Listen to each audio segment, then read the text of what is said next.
Susan here. Okay, today I'm going to show you the importance of the 5-piece sloper set and what you can do with it, like this asymmetrical design, and that's what's next.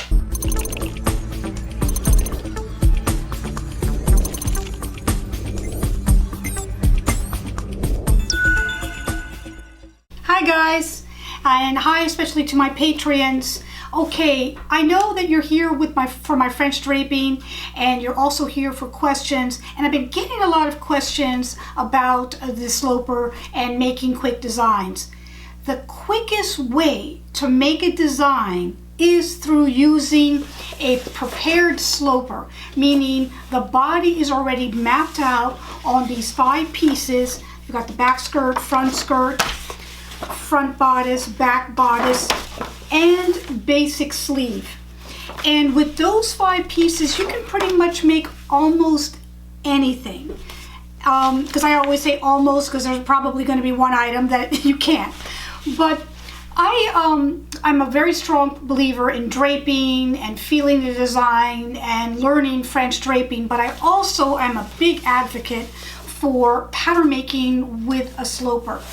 If you cannot afford a mannequin, or you want something to be very true to size as far as developing your design company and your sizes, working with a sloper is ideal, because you're going to have that same shape, that same body with those incorporated measurements already there. And when you map out with those pieces and make a design, you then have your basis consistent all the way through.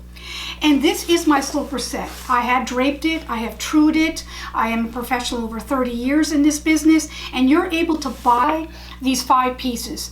I do recommend that you get them because you should be able to do both. You should be able to do draping, you should be able to do flat pattern, and eventually doing some drafting as well. So the 5-piece sloper set that I have available for you guys, you can check it out on my website. But I want to show you something which is this asymmetrical design here. Just simple asymmetrical design, and how you can do that in minutes. Whereas if you were draping it, it would probably take a little bit longer to do. So I want to show you that on the flat using my 1-dart sloper bodice front. So let's do that now. Just to show you first, this is an asymmetrical design. I have this line, this seam, that incorporates one of the darts and actually closes the other dart that's over here. We have to first move this on the sloper. We first have to move this dart here and move it to the armhole in order to make this design and accomplish this design, this asymmetrical design, with a line going across to the bust points and with a little bit of asymmetrical gathering on this side. Let me show you on the flat now. Here are the items you're going to need for this project: Scotch tape, pins, push pins, a cork board or weights, tape measure, a notcher if you have one, paper scissors, fabric scissors, 2" by 18" ruler, muslin blocked and prepared for the final piece, pattern making paper or just white paper, your pattern making block, 1-dart sloper, L square, and hip curve. All of these links will be below in my Amazon links so that you can get them. All right, let's get started. Okay, step 1. You want to cut a piece of your white paper and fold it in half. Once I have that, I'm going to put my sloper on the fold line so that we can have both sides again, and I'm going to put it butt up there against the center front of the bodice with the fold line. Make sure it's exactly on the fold, because if it is more or less, you will change the size of your pattern. Keep that in mind. Once you have that, you want to then just push pin it down. I have a cork board underneath. If you don't, you can just weigh it down. I'm going to go ahead and put a pin in the apex. All movements, all basic movements are established from the apex, which is the center bust point of the bodice. Okay, now that we have that all centered there and we have the apex right there, we again are going to move this dart here. When you establish which dart you're going to be moving, you go ahead and start with that location. And you most likely, almost 100%, always go towards the center front.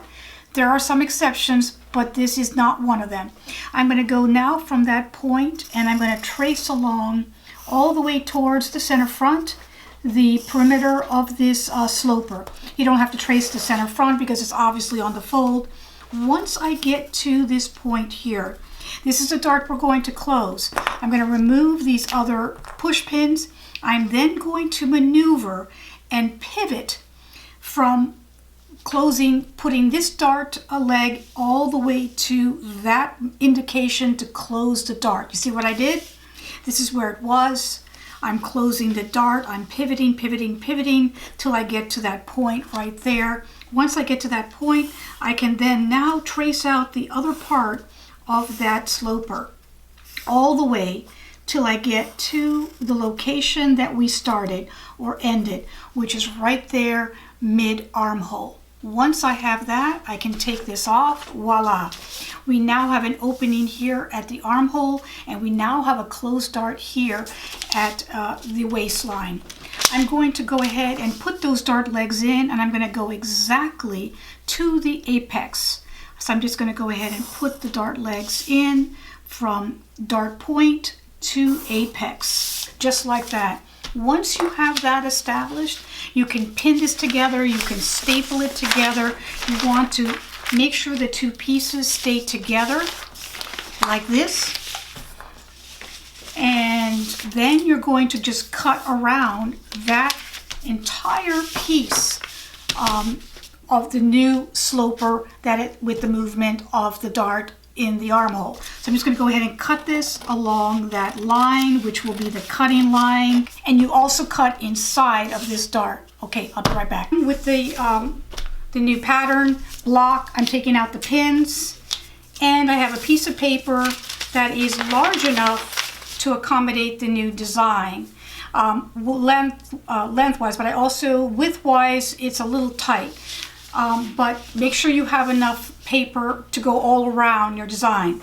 Once I get to that, I establish my perpendicular line again where I'm going to put my center front. So I'm going to put the center front here up high as I can get away with design wise. I'm going to match my center front to the sloper, to the center front line of the actual new piece of paper. And I'm going to go ahead and push pin that all the way down, just like this. Once I have that all push pinned down, we can establish our new design. So now we have removed the dart here so it's not in the way of our new design. I'm going to then now do the design. We have this dart here. We're going to end up closing that dart, and that design is going to be this little arc like this. This is the bust point, this is the apex, right? The center point of the bust. You can do a design within about a 2.5 or 3 inch area from the apex. Not much more, because then it gets distorted and it doesn't really add or help the bust shape. So we're going to go about 3 inches down from that bust point on this side here. I have a 2.5 inch mark and a 3 inch mark because I'm going to just try to go down as far as I can. I'm going to take my hip curve, push that. You want to make sure it's right there on the apex. You can then now draw it in. There is my new design. That's going to be my new design line. This is the slash line. This is where we're going to slash, and we're going to get rid of both of these darts. Okay, this is the center front. So I want you to make sure you understand that. And what we're going to do now is we have to close this dart, and we're going to have to close this dart. We're now going to have to put a gathered area right over here on the top part to gather into the bottom part. So we're going to take from this dart point or this apex, and we're going to put a line down just like this. And from that area, we're going to go out and measure out a 1/2 inch on both ends of that. And we're going to go ahead and put it back to the apex line as well, just like that. This is the apex. Okay? And that is going to be where we're going to spread and make gathers on the top part as we close this dart. Now that we have that established, we can then take and cut on that slash line.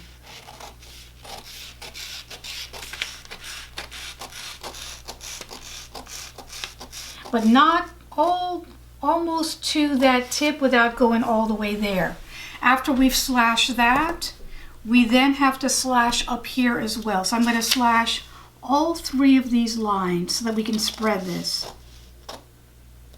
Here and here. You don't want to go all the way. You want to keep just a little bit of that paper left on the apex. Here as well. Just a little bit of that paper. Well, before you do that, you have these little markings here, right? That is where the gathers start. Now watch this. We're going to take this pattern or pattern block, and we are going to close this one dart up here. See how I'm closing that? Once that is closed, voila, we have that new design starting. So we got this closed just like that. This is all pinned, push pin down. And we have, this is going to be the style line. This is going to be where this is going to be sewn into this portion. Now we're going to close this dart. So as I close this dart, just like this, I'm push pinning that down.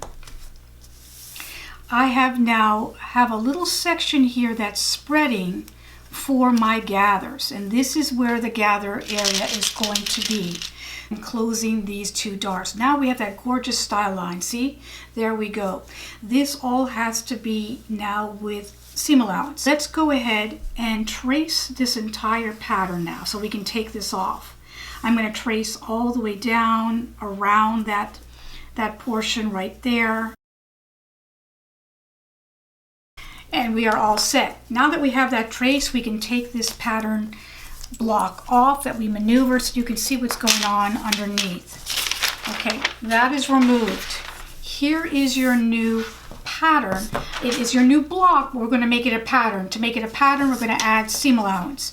So you see this portion here that has to go into this portion here. You never just put it into that area. You have to put notches or so, about 3/8 of an inch out, so that it makes more sense and it's a little bit fuller. And then this has to go out here. If you're going to put that 3/8 of an inch out, you're going to put this out 3/8 of an inch out as well. So you're going to gather those notches into these notches. Okay, now we're going to go ahead and put seam allowance on all the edges. This is 1/2 of an inch. Just go ahead and put your 1/2 of an inch. Around the armhole should be 1/2 of an inch. So go ahead and put perpendicular parallel lines going from the entire curve of that armhole all the way around, just like this.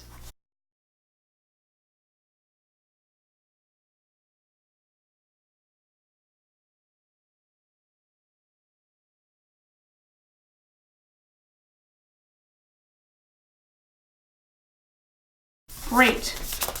Okay, once you've established your seam allowance, we're going to go ahead and take this piece of paper and we're going to cut on the cutting line, which will be where the seam allowance line is. I'm going to cut all the way around this pattern and I will be right back. I have the new pattern cut out. Again, center front. This is the style line. This is the apex. We have no dart here. We have no dart anywhere else. It's all been put into the actual style line. So the dart has been released over here. The most important thing I want you to be able to do is truing your pattern. That is the most important thing to know or be able to do as a designer, because I have spent painstaking time with companies trying to true and correct patterns that were not trued properly. So now that we have this here, we have to make sure that this line will sew into this line to make the style line. You want to fold that in half like this. You see where the apex is here? You see where this little marking is here? I have to fold in the center of that shape to the apex like that. Once I do that, this has to be sewn till I get to this point here. Once I have this point, I'm going to take my notcher and I'm going to go through both ends just like that. That's my first notch. The second one is, this is fuller, right? So we have to start from this side so we can get the fullness. I'm going to now take these 2 pieces. If you can't see the seam allowance inside, just go ahead and put that on the wrong side. I do that a lot. Then you're going to put the intersection of the seam allowance and the intersection of the seam allowance together like that with your finger or pencil, and you're going to walk the pattern here as well till you get to the other side. The other side will be right here. I'm going to go ahead and put a notch just like that. Now you have notches saying to the sewer that this has to match this and this has to match this, and that this space, this extra gathers, has to go into this space right here, and that's the proper way to do it. Also, of course, you should notch all of your sides, your seam allowance. You should notch the center front to make sure you know that that's the center front, because now you cannot put that on full because it's an asymmetrical design. In order to test out your design and make sure it's fitting properly and that the design elements are working, you get a piece of muslin, make sure it's large enough for the pattern pieces that you have here. Establish your center line after you've blocked and pressed it, meaning stretch it on a diagonal, making sure all the corners are nice and squared, and weigh down your pattern or pin it down and cut it, and I'll be right back. I'm going to go ahead, I've also notched it, meaning I put a clip where these notches are, very important, so you know which one is going to be sewn into what. Put the center front notch as well, and I'm taking the pattern off there. Okay, so then you just want to make sure that you put a little gather stitch here from this point to this point, because this has to gather in, and you fold this in half like this, and you can see that I have this notch going there, and then the gathers will be like this, and so this notch will be here, just like that. This will be gathered into that space, and then you will be done. And that's it. That's how simple and easy it is to do a flat pattern asymmetrical design with your basic sloper. Okay guys, so this is the asymmetrical design that we did. Thank you so much for watching. If you love this video, give me a thumbs up. Give me comments on it to let me know how you're doing with it and if you've tried it yourself. And thank you for watching. I'll see you next time. Bye-bye.